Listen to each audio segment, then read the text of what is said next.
নমস্কার বন্ধুরা, পটলের একঘেয়ে রেসিপি ছেড়ে একবার এইভাবে বানিয়ে খেয়ে দেখো।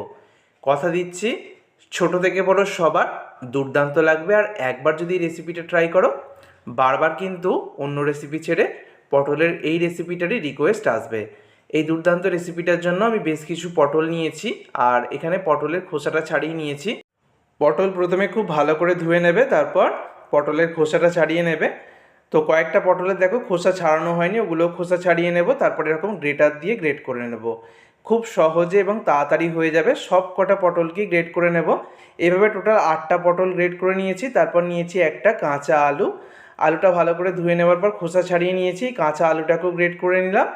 তারপরে আবার ওই গ্রেটারের মধ্যে আমি একটা আদার টুকরো গ্রেট করে নিচ্ছি। এইভাবে পটল, আলু আর আদা গ্রেট করে নিয়েছি। এবার ঝাল বুঝে দিয়ে দিচ্ছি কাঁচা লঙ্কা কুচি। অবশ্যই ঝাল বুঝে কাঁচা লঙ্কার ব্যবহার করবে। তারপর 4 চামচ ভর্তি ভর্তি করে দিয়ে দেবো বেসন। আর বেসন দেওয়ার পর দেবো ওই চামচেরই 2 চামচ পরিমাণ চালের গুঁড়ি। চালের গুঁড়ি না থাকলে সুজির ব্যবহার করতে পারো। তারপর হলুদের গুঁড়ো আর কাশ্মীরি লাল লঙ্কার গুঁড়ো এখানে আমি দিয়ে দিলাম। এবার একে একে দেবো জিরে গুঁড়ো, গরম মশলার গুঁড়ো, সবই বাড়িতে থাকা মশলা ব্যবহার করছি। একটু চাট মশলা দিয়ে দিলাম আর স্বাদ মতো লবণ অ্যাড করলাম। এখানে একটু গোলমরিচের গুঁড়ো দিতে পারো।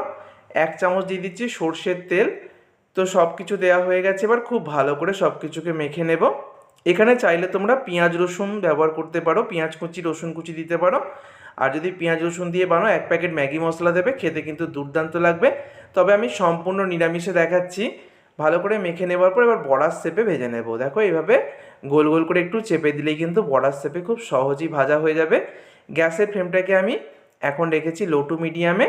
আর তেলটাকে ভালো করে গরম করে নিয়ে লো টু মিডিয়াম হিটে এগুলোকে ভাজতে হবে, যাতে এগুলো ভেতর পর্যন্ত খুব সুন্দরভাবে ভাজা হয়। ওপর দিকটা একটু তেল দিয়ে দিয়েছি। তারপর দুটো পিঠ উল্টে পাল্টে লালচে করে ভেজে নেব। তো মোটামুটি 5 থেকে 6 মিনিট সময় লাগবে দুটো পিঠ ভাজা হতে। আর একদম দুটো পিঠকে লাল লাল করে ভেজে তুলে নেব।